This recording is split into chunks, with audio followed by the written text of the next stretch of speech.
Bonsoir à tous, bienvenue dans Zone Grise, l'émission qui retrace l'actualité internationale. Et aujourd'hui, on se retrouve avec deux experts. Jao, bonsoir Jao. Bonsoir. Comment ça va Jao? Ça va super et toi? Ça va super, merci. Et Tristan? Comment tu vas? Ça va super et toi? Au top, en retard, mais on est là. Toujours en retard Tristan, mais c'est pas grave, on te pardonne. Et on va commencer évidemment par les traditionnelles brèves avec ce qu'il se passe du côté du détroit d'Ormuz, avec une situation toujours aussi tendue. Une nouvelle réunion va avoir lieu mardi et elle sera coprésidée par la France et le Royaume-Uni. Elle réunira plus de 40 ministres de la Défense à travers le monde et elle aura pour principal objectif de sécuriser le détroit d'Ormuz face à la complexité de la situation actuelle. Le chef d'un groupe de travail de l'ONU a alerté ce lundi sur la possibilité d'une crise humanitaire de grande envergure si le conflit n'est pas résolu à terme. Cette crise pourrait provoquer la famine de plus de 45 millions de personnes. La France joue un rôle crucial dans les négociations puisqu'elle a déployé le porte-avions Charles de Gaulle au large du détroit afin d'être plus proche du conflit. On a l'impression, Jao, que ce conflit va s'éterniser. On a l'impression qu'on n'aura jamais la solution. On a l'impression de dire ça chaque semaine. Ah oui, ça c'est sûr qu'on dit ça chaque semaine. L'Iran, les États-Unis, j'ai l'impression qu'ils sont arrivés à un point de non-retour. Ça fait que avancer, que avancer, que avancer. Maintenant on a l'implication de la France, on a l'implication de plein d'autres pays, que ce soit occidentaux, mais même asiatiques, même n'importe où. Donc en fait il y a tellement une diversité d'acteurs, tellement une complexité d'événements, d'acteurs que c'est dur maintenant de trouver un accord. Je pense que si ça avait dû s'arrêter, ça aurait dû l'être bien plus tôt, mais que là maintenant en fait c'est juste une machine qui est lancée et qu'on va encore les prochaines fois dire que le détroit d'Ormuz ça continue, etc. quoi. Comment tu analyses la France, son rôle, son implication? Est-ce que tu penses que la France est légitime de se mêler de ce genre de conflit ou est-ce que tu penses qu'elle doit davantage être dans une politique d'isolationnisme, Tristan? Dans ce cas, je trouve que c'est quand même plutôt intéressant et en réalité plutôt intelligent.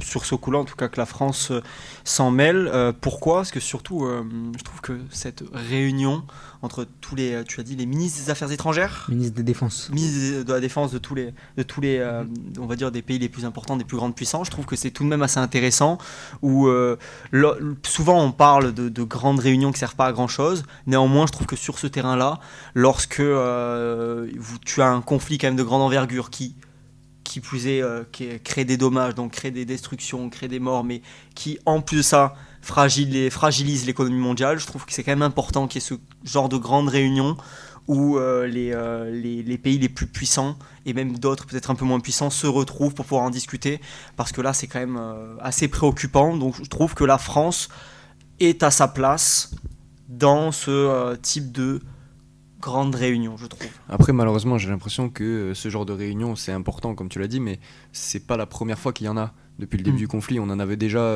en décembre avec donc Davos, le forum économique, etc. Ils ont discuté de ces conséquences-là, de ce qui se passait là-bas. Mais au final, ça n'a abouti à rien. Et même sur différents forums, même sur à chaque fois que tous les pays, tous les grands acteurs étaient invités, les discussions elles stagnaient. Ou alors on pensait qu'elles avançaient, mais au final non. Donc c'est vraiment flou en fait encore. Peut-être que celui-là c'est le bon, mais j'ai l'impression que malheureusement on dit ça à chaque fois. C'est que la stratégie de la diplomatie n'a pas porté ses fruits pour le moment. C'est ce qu'on peut dire pour Pour l'instant. le moment, on est d'accord sur ce point-là. Mais ça reste à voir. On enchaîne maintenant avec l'épidémie d'hantavirus signalée ce week-end à bord du MV Ondius a relancé les inquiétudes sanitaires sur le volet international. Plusieurs cas suspects ont été rapportés lundi en Europe et aux États-Unis, ce qui a contraint les États à renforcer les contrôles. Si le risque reste limité selon l'OMS, cette crise rappelle que les pandémies peuvent rapidement devenir une source de conflits géopolitiques. Les pandémies peuvent fragiliser l'économie des États. En 2020, la crise du Covid-19 avait déjà entraîné de vives tensions. Dans un contexte mondial déjà instable, la santé publique s'impose plus que jamais comme un levier stratégique. Est-ce que tu penses, Jao, que ça peut être la source de conflits à l'avenir, ce genre de pandémie, ou ça peut peut-être créer des problèmes, des troubles? Alors, des conflits, je sais pas, des troubles, ça c'est sûr, parce que on a forcément l'exemple du Covid-19 la dernière fois. Ça a créé des troubles dans tous les pays du monde, que ce soit interne ou diplomatique, externe, parce que donc il y a l'implication de ces industries pharmaceutiques pour les vaccins. Il y a aussi l'implication, je sais pas moi, de pays envers d'autres pour aider des aménagements, des infrastructures, etc. Donc forcément, ça va créer des problèmes, ça va créer des changements dans la diplomatie et dans les relations entre les États. Maintenant, je sais pas, j'aimerais être optimiste sur le point de vue évidemment des relations internationales. J'ai l'impression que quand il y a quelque chose comme ça, on assiste quand même à une certaine coopération internationale. Évidemment, c'est pas une coopération idéale dans le sens où tous les pays ne coopèrent pas tous ensemble, mais je sais pas, surtout avec le contexte tendu actuel, peut-être que ça crée une forme de coopération. Maintenant, évidemment, je ne souhaite pas qu'il y ait une pandémie mondiale, et je ne souhaite encore moins qu'il y ait des morts, évidemment. Moi, je trouve que pas forcément que ça pourrait causer, est-ce que je te rejoins là-dessus, ça pourrait pas forcément causer des conflits géopolitiques, mais des troubles, ça c'est sûr et certain. Parce que je pense que beaucoup de personnes ont vécu la crise du Covid-19 assez différemment. Et certaines personnes vont penser logiquement, tout le monde a à la pandémie du Covid-19 en tête. Certaines personnes, par exemple, n'ont pas voulu se vacciner, et n'ont pas été vaccinées d'ailleurs, parce qu'au final, ils ont tout simplement attendu chez eux, et ils n'ont pas trop fait d'activité, et en fait, ils se sont pas fait vacciner, parce qu'à un moment donné, les libertés ont été de plus en plus redonnées au peuple. Donc moi je pense que, par exemple, certains qui se sont vaccinés alors qu'ils étaient peut-être ils étaient jeunes, ils étaient peut-être sous l'autorité des parents, ou certaines personnes qui se sont un peu forcées à se vacciner, etc. Si jamais il y avait encore ce type de mesures qui étaient mises en place pour ce virus-là, je suis pas sûr que ça aurait la même portée sur les populations. Je pense qu'il y aurait peut-être même plus de soulèvements contre le virus, contre également des mesures qui pourraient être prises pour contrer le virus là. Donc des troubles internes. Ouais, je pense que ça pourrait être plus compliqué parce que certains peut-être ne voudraient pas se refaire vacciner encore une fois. Mais en ayant conscience maintenant. Oui, voilà, exactement. Après, chacun ses positions là-dessus, mais je pense que ça pourrait créer encore plus de troubles que lors du Covid-19. J'espère que ça n'arrivera pas, j'espère qu'on n'ira pas sur ces choses-là, mais c'est plus pour des troubles, moi, qui me... Et peut-être que sur le plan géopolitique, les États sont davantage parés à gérer ce genre de situation. Toi, tu parlais de troubles internes. C'est possible qu'au sein des populations, il y ait des problèmes parce qu'il y a des gens qui vont moins se laisser faire, en tout cas qu'à l'accoutumée, comme ça a pu être le cas pendant le Covid-19. Mais peut-être qu'il va y avoir aussi, et tu parlais de solidarité collective entre les États, peut-être que la gestion va être meilleure puisqu'on connaît déjà une expérience de ce genre de pandémie. Peut-être aussi. Quand le Covid-19 est arrivé en 2020, personne ne savait vraiment comment gérer la situation. Là, peut-être qu'il y a une expérience. Voilà, peut-être une expérience qui a été acquise en termes de coopération entre les États, donc ça reste à voir. On conclut avec un petit tour en Afrique. C'est lundi 11 et mardi 12 mai, le Kenya organise l'événement Africa Forward, un sommet censé célébrer le lien entre la France et le continent africain. Ce lundi, Emmanuel Macron a insisté sur l'importance de l'investissement durable en Afrique, priorisant cette solution à l'aide publique. La journée écoulée a été marquée par un échange direct avec la jeunesse et la société civile de manière plus globale. L'événement est placé sous le signe d'une coopération plus forte entre le Kenya et la France et sur la volonté du pays d'investir massivement dans les nouvelles technologies comme l'intelligence artificielle afin de placer l'Afrique au cœur de ses innovations. Emmanuel Macron avait été le premier président français à se rendre en terre kenyane en 2019 depuis l'indépendance du pays. Ces journées sont une occasion pour la France, souvent décriée en Afrique, d'y maintenir son influence dans un pays anglophone. On va maintenant passer à votre partie préférée, les chroniques, et on va débuter avec le temps long, Tristan, qui va nous emmener du côté de la Floride avec la première ville fondée par les colonisateurs européens en terre états-unienne. Effectivement. Lorsque on pense à la Floride, qu'est-ce qui vous évoque ? Qu'est-ce que ça vous évoque, la Floride ? Miami, les plages. Voilà.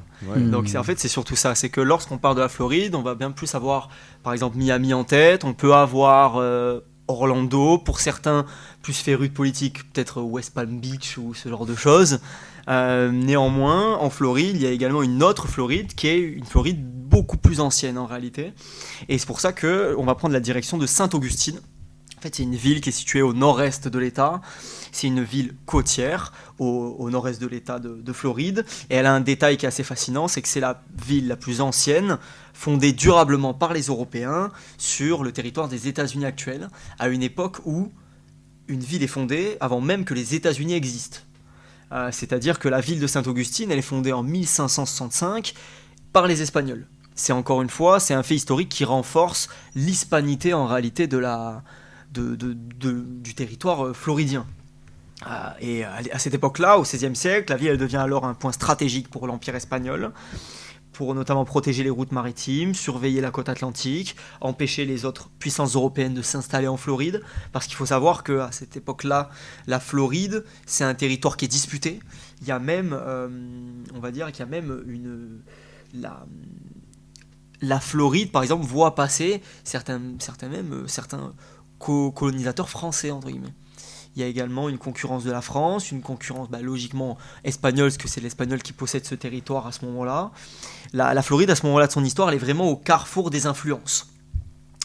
Et donc c'est une ville qui a réellement un parfum méditerranéen, parce que cette ville, fondée par les Espagnols, ce n'est pas une grande city avec énormément de buildings, etc., etc. C'est une ville qui possède un centre historique assez coloré, colonial, avec beaucoup de couleurs, hein, comme des villes comme par exemple la Havane ou à Cuba, ce genre de choses, des bâtiments avec des teintes de jaune, des teintes d'orange, etc., etc.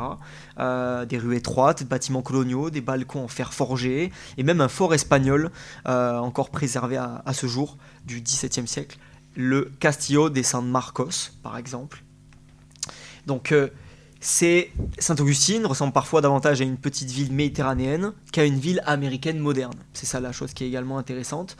Et c'est un carrefour culturel, limite un carrefour culturel un peu oublié. Parce que cette ville, elle est intéressante parce qu'elle raconte une autre histoire de l'Amérique, une histoire où les Espagnols, les populations amérindiennes, les Africains, les Caraïbes, se sont croisés très tôt dans l'histoire. Et aujourd'hui, cette ville, elle est réellement elle porte en elle un héritage de cette histoire-là. Et c'est une ville qui est énormément appréciée pour son tourisme encore aujourd'hui. Aujourd'hui, la ville elle vit principalement du tourisme. Des millions de visiteurs viennent chaque année découvrir son patrimoine historique unique. Mais la ville, elle représente aussi une autre image de la Floride. Une Floride moins tournée vers les gratte-ciel et les parcs d'attractions, et davantage vers l'histoire, la mémoire et les influences latino-européennes. Pour conclure, Saint-Augustine nous rappelle finalement une chose simple, c'est que les États-Unis ne sont pas nés uniquement de l'histoire anglaise ou anglo-saxonne. Avant les grandes métropoles modernes, avant même la naissance du pays, il existait déjà ici une Amérique espagnole, et quelque part dans les rues de Saint-Augustine, on peut encore apercevoir cet héritage. Merci Tristan, et c'est assez intéressant parce que tu soulèves un débat quasi existentiel finalement, parce qu'on a l'impression que les États-Unis ont toujours trouvé leur vertu dans une culture anglo-saxonne, alors qu'en réalité c'est aussi un pays qui a été concerné par la colonisation.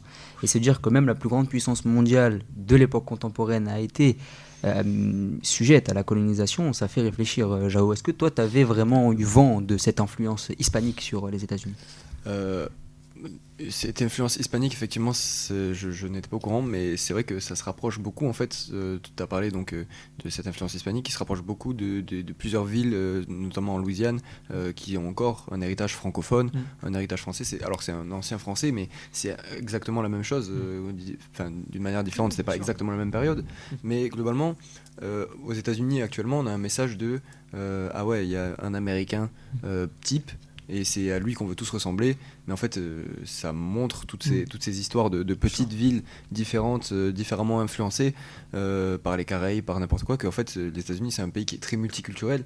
On a l'impression qu'ils veulent un peu s'en cacher, mais des villes espagnoles, des villes francophones, des villes anglophones, même maintenant donc plus récemment, c'est le Mexique, c'est vraiment beaucoup d'influences tout partout aux États-Unis qui un peu contredisent cette image maintenant d'un Américain fort et qui est vraiment juste américain quoi.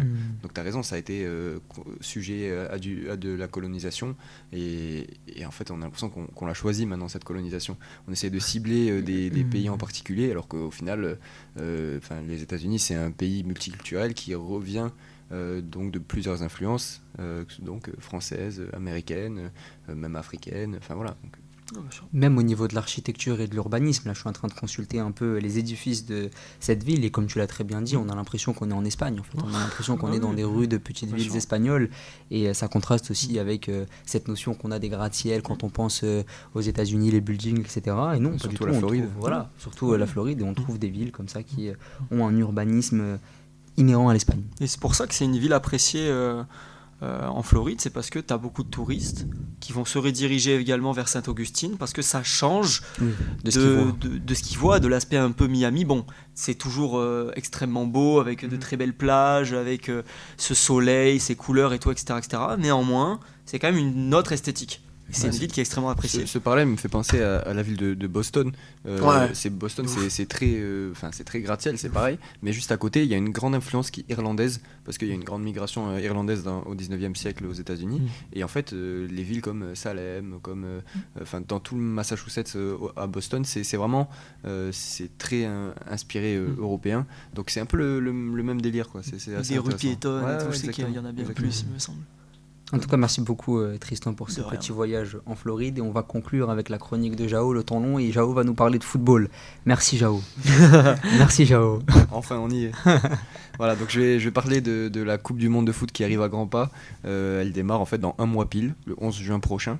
Et Didier Deschamps va d'ailleurs annoncer sa liste de joueurs ce jeudi. Donc on est vraiment dans l'actualité. C'est la compétition la plus regardée du monde, la Coupe du Monde. Tous les 4 ans, c'est un événement qui est très attendu. Et ça génère énormément d'argent pour les organisateurs, pour les marques. Parfois, malheureusement, au détriment de conséquences sociales, environnementales ou néfastes.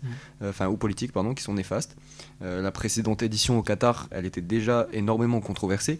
Donc climatisation des stades, esclavage moderne, en ce qui concernait la construction des stades, logement insalubre de supporters. C'était vraiment déjà très très controversé. Il y a déjà eu même des pétitions pour qu'elle n'ait pas lieu. Cette année, malheureusement, rebelote, il pleut des controverses. Donc je voulais voir avec vous, Tristan et Momo, ce que vous pensiez de l'organisation de cette Coupe du Monde. D'abord, le fait qu'elle ait lieu sur un continent entier. Là, en général, les Coupes du Monde, c'était un pays ou aller voir 2 pays comme Corée-Japon, mais c'est assez proche. Là, c'est un continent entier, 3 pays. Ça va nécessiter de nombreux vols pour les équipes et les supporters aussi, pour que tout le monde puisse bouger entre les 3 pays. J'ai l'exemple là de l'Algérie qui joue son premier match à Kansas City en match de poule dans l'Est des États-Unis, puis leur deuxième à San Francisco, et enfin leur troisième à Kansas City. Donc, c'est une organisation qui est un peu particulière et on a l'impression que c'est de l'écologie, c'était pas vraiment le centre de l'attention. Même les joueurs, ils s'en sont plaints. Je veux dire, se déplacer autant pour les matchs de poule alors qu'ils auraient pu faire 2 matchs d'affilée à Kansas et le dernier à San Francisco, ça aurait été bien plus facile. Donc je voulais savoir ce que vous pensiez de cette conséquence-là. Au niveau de la fatigue et de l'état physique des joueurs, déjà c'est un énorme problème parce que quand on voyage énormément, les performances physiques en pâtissent forcément. Et puis il y a la question écologique aussi que tu soulèves et qui n'a pas du tout été pensée dans cette manière-là. C'est-à-dire que la Coupe du Monde n'a pas du tout été agencée et organisée par les instances américaines pour pouvoir permettre d'avoir une empreinte écologique basse. C'est pas une compétition écologique, la Coupe du Monde. Alors qu'à la base, la Coupe du Monde devait prôner les droits humains, devait prôner le rassemblement des peuples et prôner des valeurs positives. Justement, surtout juste après le Qatar, on aurait pu penser que c'était une erreur de parcours et qu'on allait repasser à une compétition qui est plus écologique, plus petite, à taille humaine entre guillemets. Or, c'est pas du tout le cas, c'est même encore pire en fait.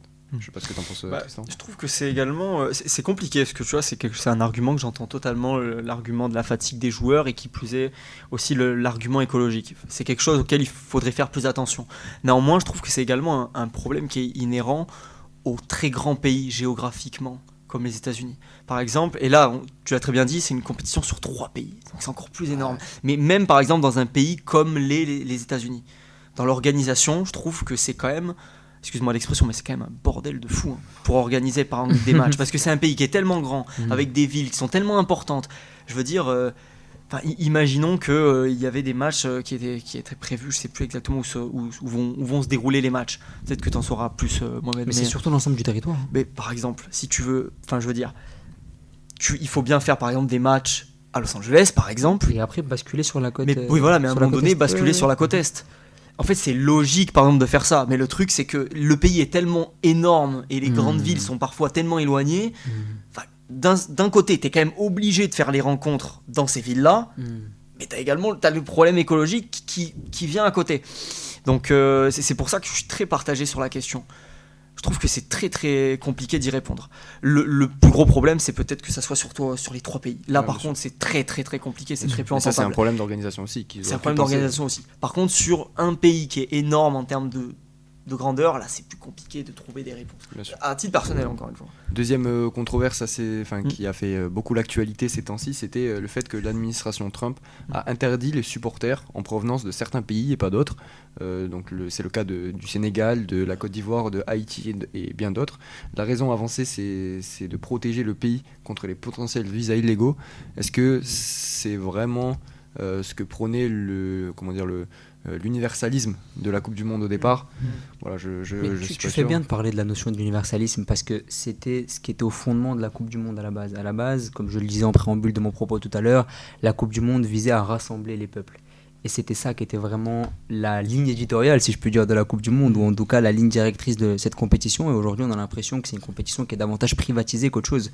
On choisit qui vient assister aux événements et on enlève ce tissu populaire qui est très important dans les Coupes du Monde. Et en plus, ça crée un désavantage au niveau des formations, c'est-à-dire qu'un supporter d'Haïti qui ne peut pas aller voir son équipe, forcément, ça peut affaiblir l'équipe d'Haïti. Et ça crée une sorte de favoritisme et d'ailleurs une sorte de volonté d'exclure des peuples de la compétition. Donc oui, ça cause un problème. Là, on parle de supporters de pays qui sont explicitement identifiés, qui vont être interdits de séjour.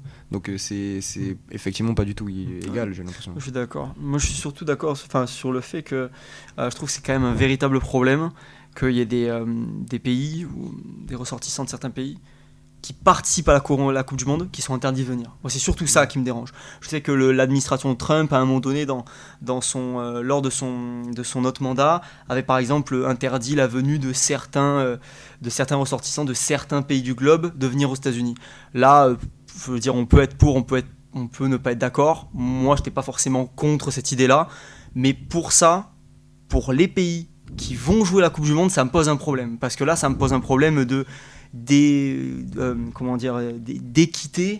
en termes de supporterisme, c'est un problème etc. d'équité, bien sûr. Oui, voilà, là, ça me pose surtout un problème. Donc là, je vous rejoins, tu vois, parce que ce sont des ressortissants de pays qui vont jouer la Coupe du Monde. Ouais, et tu leur prives ça, tu les prives de leurs supporters, et là, ça me gêne. Bah justement, la dernière controverse notable, c'est forcément lié à l'Iran qui participe à la Coupe du Monde, qui a vu sa participation être doutée. On a un membre de la FIFA proche de l'administration Trump qui avait souhaité le retrait de l'Iran et à la place l'ajout d'un autre pays, l'Italie, exactement. Il avait pensé à l'Italie parce que c'était un pays historiquement football. Donc oui, alors la question de l'Iran, le retrait de l'Iran de la compétition, c'est une question qui peut s'entendre parce que donc, le contexte actuel fait que, surtout que c'est aux États-Unis. Maintenant, le fait que celui-là choisisse l'Italie parce qu'ils ne se sont pas qualifiés et que c'est une folie. C'est historique, c'est pas très équitable. Je sais pas ce que vous en pensez. J'ai cru une blague. Oui, j'ai cru une blague d'équité. D'ailleurs, ça a été légalement refusé par l'Italie, peut-être dans une politique de communication, mais en tout cas, ça a été pris comme un pied de nez pour l'Italie, un manque de respect. Et il y a un peu d'amour propre. Oui, c'est ça en fait, c'est que je pense qu'il a voulu faire une fleur aux Italiens, alors qu'en réalité, c'était simplement un manque de respect. Et en plus, la Coupe du Monde aurait été l'occasion pour les pays de se rassembler, de se rabibocher ou de faire abstraction des tensions géopolitiques. On voit que c'est pas du tout le cas finalement. On s'enfonce dans ces tensions-là, malheureusement. Complètement. Donc c'est un problème, en tout cas on va voir ce qui va se passer durant ce mondial, quelles vont être les tensions ou pas. Peut-être que les peuples vont se rassembler, même si j'en doute et que je suis quelque peu optimiste. En tout cas voilà, merci beaucoup d'avoir participé à cette émission, j'ai beaucoup apprécié l'affaire avec vous les gars, et on se retrouve la semaine prochaine. Bonne soirée. Bonne soirée.